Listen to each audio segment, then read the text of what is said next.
کسی کے دل میں یہ خیال آئے کہ ان لوگوں کا کوئی مال سے پیار تھا تو یہ مال کے لیے جانبین حضرت صدیق اکبر تو نہ خود لینا چاہتے ہیں بلکہ وہ تو ہے ہی بیت المال کا.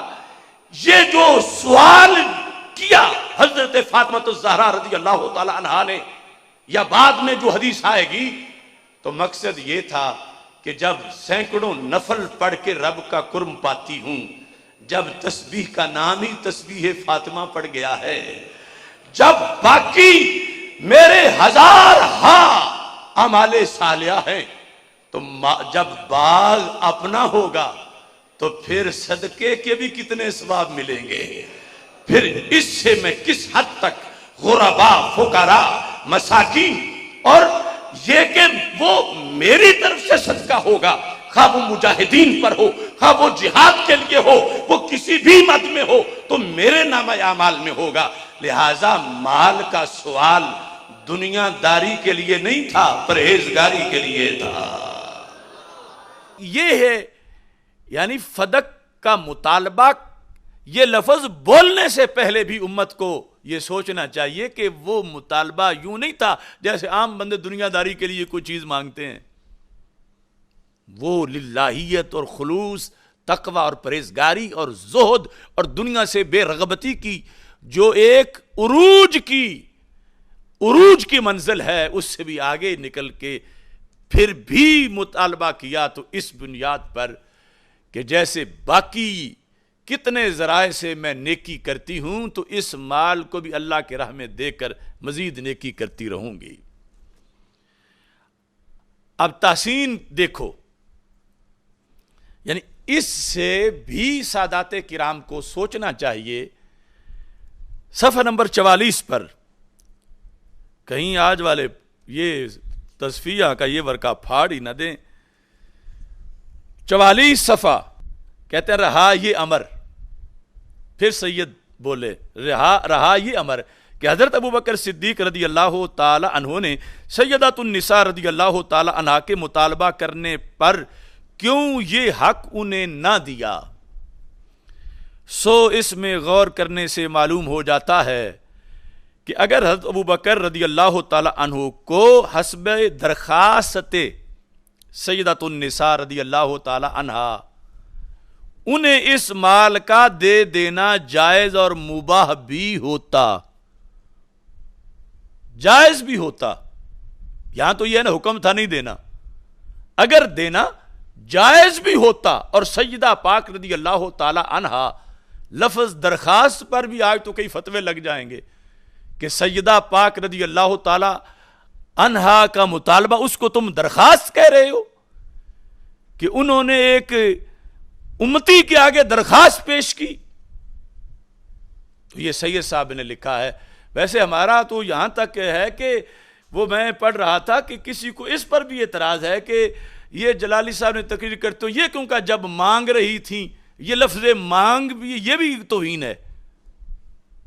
یعنی اس نے اس بیس پر کہ مانگنے والے کو منگتا کہا جاتا ہے تو سیدہ کے لیے یہ لفظ بولنا کہ مانگ رہی تھیں یہ بھی اس نے توہین بنایا ہوا تھا. تو جب مانگنا جو طلب کرنے کے معنی میں ہے وہ بھیک مانگنے کے معنی میں نہیں، اپنا حق سمجھ کے مانگنا، تو یہاں تو درخواست کا لفظ ذکر کیا ہے. سیدنا مہر علی شاہ صاحب رحمۃ اللہ علیہ نے درخواست سیدۃ النساء رضی اللہ تعالیٰ عنہ انہیں اس مال کا دے دینا جائز اور مباح بھی ہوتا تو بھی اس کے نہ دینے پر جائے شکایت نہ تھی. کیونکہ ہستی جو نہیں دے رہی کوئی معمولی ہستی نہیں. کہتے ہیں کیونکہ سیدات النساء رضی اللہ تعالی عنہا نے حضرت صلی اللہ علیہ وسلم سے ایک دفعہ ایک خادمہ کی درخواست کی، مگر آپ صلی اللہ علیہ وسلم نے یہ درخواست منظور نہ فرمائی اور بجائے اس کے کہ خادمہ عطا فرمائیں آپ نے تسبیحیں تعلیم فرمائیں، جس طرح کہ صحیح بخاری مسلم میں سیدنا علی رضی اللہ تعالیٰ عنہ کی روایت سے موجود ہے. ایسا ہی اگر رسول اللہ صلی اللہ علیہ وسلم کا خلیفہ بھی تعمیل درخواست نہ کرے تو محل شکایت نہ ہوگا. کیونکہ معمولی ذات نہیں، خلیفہ ہیں، سرکار کی جگہ پہ ہیں، تو سرکار نہ دیں تو پیر میر علی شاہ صاحب کی یہ جو سنیت ہے کہ سرکار صلی اللہ علیہ وسلم خادمہ نہ دیں تو کوئی اعتراض نہیں. ابو بکر صدیق رضی اللہ تعالیٰ عنہ جو مال دینا جائز ہوتا پھر بھی نہ دیتے تو کہتے ہیں پھر بھی شکایت نہیں کی جا سکتی. کیوں؟ کہتے ہیں کیونکہ خلیفہ بھی، رسول اللہ صلی اللہ علیہ وسلم کا خلیفہ بھی تعمیل درخواست نہ کرے تو محل شکایت نہ ہوگا. کہ پرسنالٹی عام نہیں، خلیفہ ہیں رسول پاک صلی اللہ علیہ وسلم. اور سیدہ پاک رضی اللہ تعالی عنہا کو اگر سرکار مانگنے پہ خاتمہ نہ دیں تو اعتراض نہیں. تو پیر میر علی شاہ صاحب رحمۃ اللہ علیہ کی سنیت یہ ہے، کہتے ہیں اس سیٹ پہ بیٹھے نا صدیق اکبر رضی اللہ تعالیٰ عنہ، تو پھر اگر دینا جائز بھی ہوتا فدق اور نہ دیتے، کہتے ہیں پھر بھی کسی کو گنجائش نہیں تھی کہ شکایت کرتا کہ انہوں نے کیوں نہیں دیا. شکایت نہ تھی. یہ لفظ دیکھو اس سائیڈ میں حضرت صدیق اکبر رضی اللہ تعالیٰ عنہ والی سائیڈ میں. اور پھر اگلا کیا جملہ ہے؟ اگلا جملہ ابھی تک تو وہ پہلی عبارت قرض ہے، آپ یہ بھی مزید اس کے ساتھ ہم تصفیہ کی عبارت تزکیہ کے لیے دے رہے ہیں تاکہ تفریقہ نہ بنے. چے جائے کہ اس مال کا دینا شرعن ناجائز ہو. کون؟ فدق. چے جائے کہ اس مال کا دینا شرعن ناجائز ہو، بلکہ یعنی یہ یہاں تک جملے کا یہ مطلب بنا کہ جو دینا جائز ہو وہ نہ دیتے تو شکایت نہیں تھی. تو جو مال دینا جائز ہی نہیں تھا تو پھر کس چیز کی شکایت ہے؟ یعنی جو مال دینا حضرت صدیق اکبر رضی اللہ تعالی عنہ کو اتھارٹی ہوتی اس کی کہ آتھورائز ہوتے دینے کے تو نہ دیتے تو شکایت نہیں تھی. تو جو دینا جائز ہی نہ ہو فدق تو پھر یہاں شکایت کیسے ہوگی؟ اب اس پر پھر ترقی کرتے ہوئے گفتگو میں کہتے ہیں بلکہ مؤخر صورت میں تو بجائے محل شکایت ہونے کے یہ قابل ستائش ہوگا. مؤخر صورت میں فدق نہ دینا، فدق نہ دینے پر حضرت صدیق اکبر رضی اللہ تعالیٰ عنہ کی تعریف ہونی چاہیے. یہ پیر میر علی شاہ صاحب کی سنیت ہے کہ یہ قابل ستائش ہے کہ بڑا کردار ہے ان کا کہ انہوں نے فدق نہیں دیا. اب یہ رافضی کو تو ہضم نہیں ہوگی، اور رافضی ضرور کہے گا کہ یہ بغض ہے اہل بیت کا کہ ادھر سجدہ پاک پہ ظلم ہو رہا ہے، یہ کہتے ہیں اچھا ہے جو ظلم کیا ہے. تو ظلم نہیں ہوا، اور اس بنیاد پر جو فدق نہ دیا تو اس کا بیان کس انداز میں سید صاحب فرما رہے ہیں بلکہ مؤخر صورت میں تو بجائے محل شکایت ہونے کے یہ قابل ستائش ہوگا. کیوں؟ کیونکہ خلیفۃ الرسول علیہ السلام نے اللہ اور اللہ کے رسول علیہ الصلوۃ والسلام کی حکم کی پابندی کی ہے، اس لیے قابل ستائش ہے. یہ ہے ہمارا بیانیہ. اور دوسری طرف جو اس موقع پر نا اجتہاد مان رہے ہیں اور خطا اجتہادی کو توہین کہہ رہے ہیں، ان کا بیانیہ کس کے ساتھ جا کے مل رہا ہے؟ کیونکہ سید میر علی شاہ صاحب رحمۃ اللہ علیہ تو نہ دینے کو اتنا راجے بنا کر کہ یہ قابل ستائش ہے پیغام سیدنا میر علی شاہ صاحب رحمۃ اللہ علیہ کا یہ انداز. اس میں چلو بات ساتھ کاری دیتے ہیں. یہ ضیاء النبی صلی اللہ علیہ وسلم جو سیرت کی ایک شخصیت کی کتاب ہے، اس کے جلد نمبر 4 میں